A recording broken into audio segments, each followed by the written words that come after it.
ত্রয়োদশ জাতীয় সংসদ নির্বাচন উপলক্ষে শরীয়তপুর জেলার ৩টি সংসদীয় আসনে দাখিল করা ২৩টি মনোনয়নপত্রের মধ্যে 10টি বাতিল ঘোষণা করা হয়েছে। যাচাই বাছাই শেষে বাকি ১৩ জন প্রার্থীর মনোনয়নপত্র বৈধ ঘোষণা করেছেন জেলা প্রশাসক ও জেলা রিটার্নিং কর্মকর্তা মিস তাহসিনা বেগম। বৃহস্পতিবার থেকে শনিবার পর্যন্ত ৩ দিনব্যাপী যাচাই বাছাই শেষে রিটার্নিং কর্মকর্তা এ তথ্য জানান। এ সময় জেলা ও উপজেলা প্রশাসন, পুলিশ প্রশাসন, প্রার্থী ও তাদের সমর্থকরা উপস্থিত ছিলেন।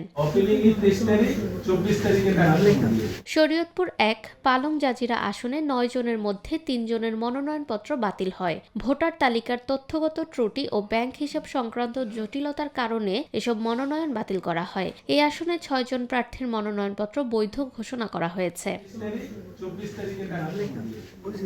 শরীয়তপুর ২ নড়িয়া সখীপুর আসনে ১০ জন প্রার্থীর মধ্যে ৬ জনের মনোনয়নপত্র বাতিল করা হয়। নতুন ব্যাংক হিসাবের প্রমাণ না থাকা ও পুরনো হিসাব সংক্রান্ত কারণে এসব বাতিলের সিদ্ধান্ত নেওয়া হয়। এই আসনে ৪ জন প্রার্থীর মনোনয়ন বৈধ রয়েছে।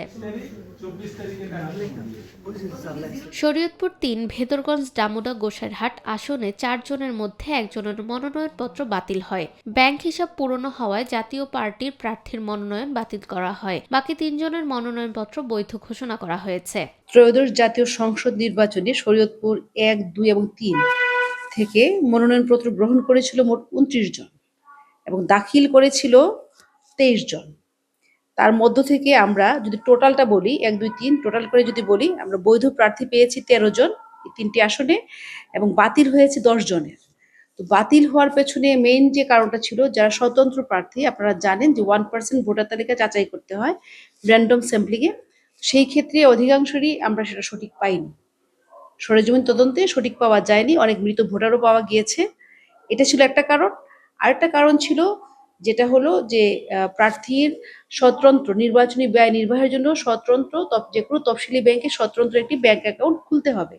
তো সেক্ষেত্রেও আমরা পেয়েছি অনেকের যে ২০১৫ সালে করা, ২০২১ সালে করা, এবং এই ব্যাংক অ্যাকাউন্টগুলো স্বতন্ত্রভাবে শুধুমাত্র ইলেকশনের জন্য করা হয়েছে সেরকম আমরা পাইনি। এই দুটো কারণই মেইন এটার জন্য। আর কাগজপত্রাদি তথ্যের গরমিল থাকার কারণেও কিছু বাতিল হয়েছে। জেলা প্রশাসক ও রিটার্নিং কর্মকর্তা তাহসিনা বেগম জানান, নির্বাচন কমিশনের নির্দেশনা অনুযায়ী সুষ্ঠু ও স্বচ্ছভাবে যাচাই বাছাই কার্যক্রম সম্পন্ন করা হয়েছে। নিরপেক্ষ, সত্য প্রকাশে আপোষহীন।